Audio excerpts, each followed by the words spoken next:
hustisya. Paghihiganti.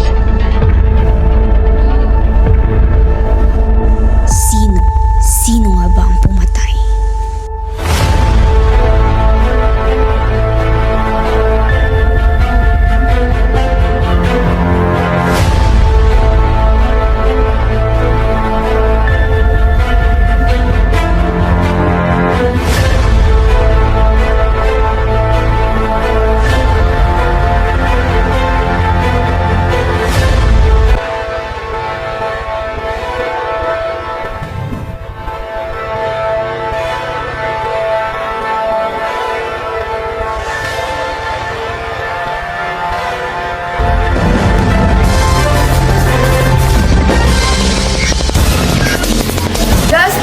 The daughter of the famous businessman Anthony DeMarco, Agda DeMarco, has been found killed at the river Pasig last night, April 1, 2023. Policeman investigates that Miss DeMarco has been shot at her upper body. This crime remains unsolved. Stay tuned for more updates.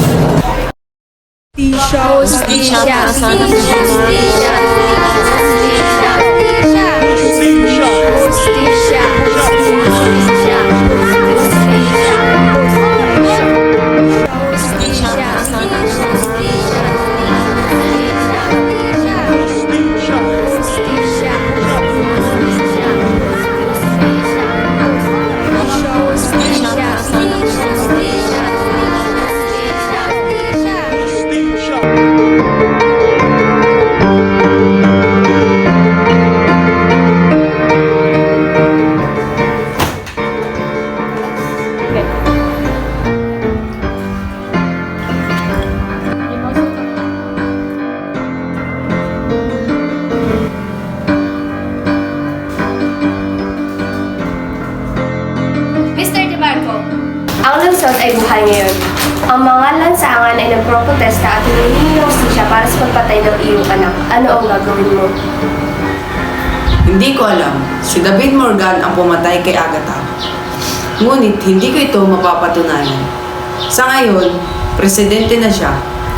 Hindi ako paniniwalaan ng mga tao. Sa halip, lumalaban sila sa akin. At ngayon, marami akong mga kaaway. Sa lahat ng dako, hindi na alam ang gagawin ko. Nasipat ko na siya. Abangan niyo. Siya na nga yun, dali. Kung nahayaan siya makatakas.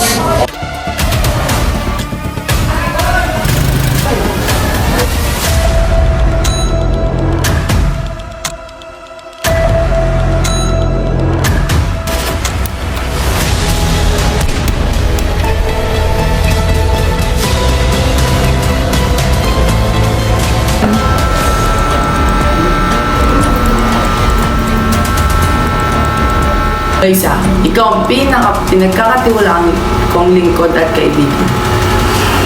Ikaw lang ang meron ako ngayon.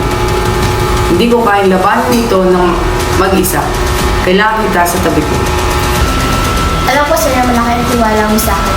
Ikaw ang nagtutulog sa akin ng kapanuhan ng walang kalakot.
morning, ma'am. How can I help you?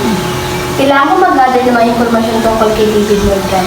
Agent Cruz, alam mo na ang gagawin mo. Yes, ma'am. Need ko asap ang mga impormasyong iyon para maging successful ito. Sige.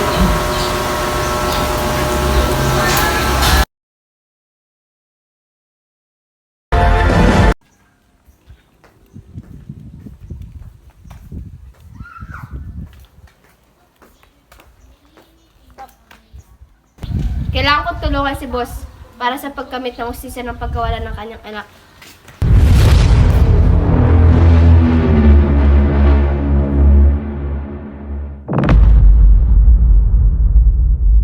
Delivery rider sa package na pinahahatid sa kanya at nang kilatisin niya, tumambad ang droga.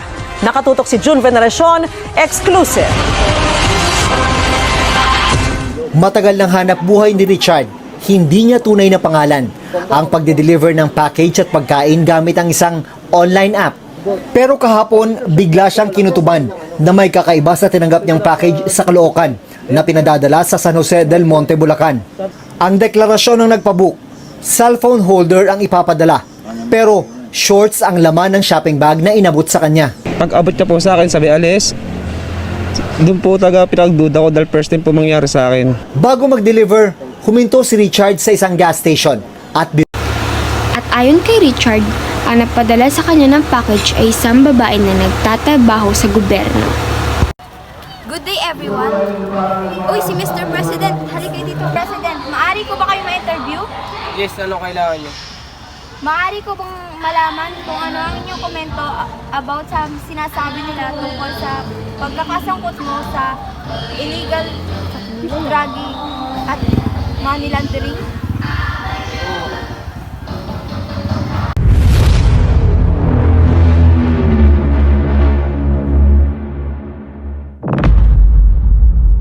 Alam kong guilty at meron ako sapat na ebidensya para mapatunayan ito. Ako'y dedikado para maisiwalat ang katotohanan na hatulan ng parusa ni David Morgan.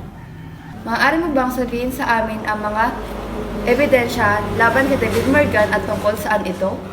Pakahalaga ng ebidensya laban kay David Morgan. Meron kaming digital file na libu-libong pahina ng mga dokumento na nagpapakita ng kanyang kakasangkot sa mga organisasyong ng krimen at mga illegal na aktibidad, kabilang ang pananuhol at katiwalaan. Ito ay napakaseryosong bagay. Bakit tulang na-expose nito dati? Magandang tanong yan. Alam na ng mga pulisya at mga awtoridad ang mga paratang na ito noon pa man. Ngunit tila ayaw nilang ilantad ang katotohanan. Sa palagay ko, sila ang natatakot at nasuhulan mismo ni David Morgan. Kaya, ano ang ibig sabihin nito para kay David Morgan? Ibig sabihin, isa siyang kriminal at dapat siya maparusahan ng kanyang ginagawa.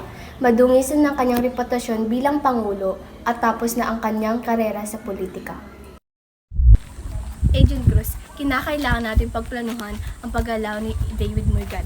Maging mahusay tayo sa ating misyon. Magtulungan tayo. Paniguradong matatagumpayan natin yan. Kailangan mo lang ng sapat na tiwala sa akin. Oo, hindi lang ito ikakabuti ng magama, ngiti sa taong bayan. Tingin mo, makakamit kaya ni Anthony ang hustisya ngayong miserable na ang lahat para sa kanya? Oo, kaya nating patumbayin si Morgan. Napakasamang tao.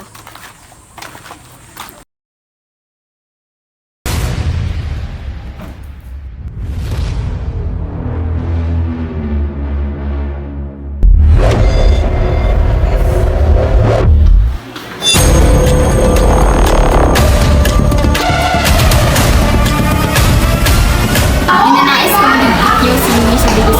Kayo ang inaasahan. Hindi ko bibigay sa inyo. Pinagkakatiwala ko sa inyo. Maging mainit kayo. Yes, ma'am. Ating service.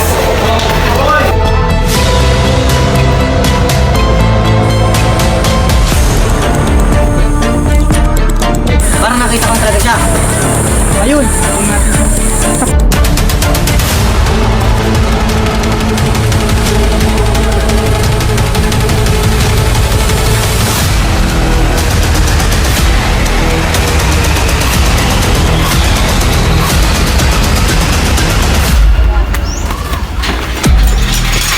Sino kayo? Ano kailangan nyo sa akin? Patay na yan.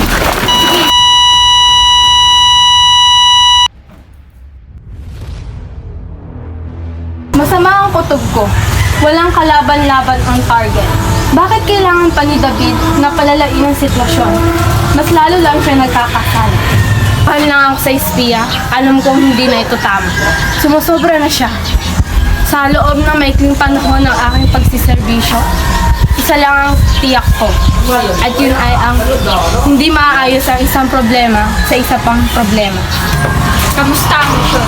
Teka, parang kilala kita. Espiya ka ni David Morgan. Hold your fire. Agent Cruz, anong ginagawa mo dito? Pinatawag ako ni David. Narito ako para siguraduhin matagumpay ang misyon bago ka pa pumalpak.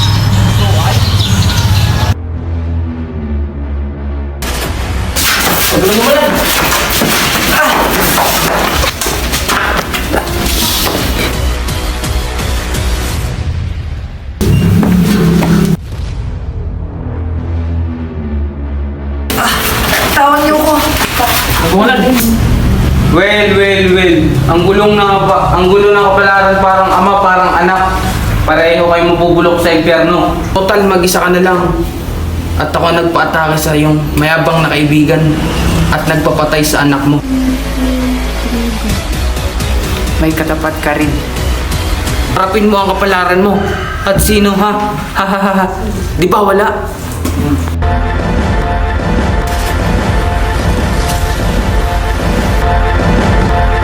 President David Morgan. Inaarito pa namin dahil sa paglabang mo sa pagbebenta ng droga, money laundering at pagkatay. May karapatan kang manahimik ang lahat ng iyong sasabihin ay maaari gamitin laban sa iyo hukuman. May karapatan ka rin kumuha ng abogado kung hindi mo kaya kumuha ng abogado, bibigyan ka ng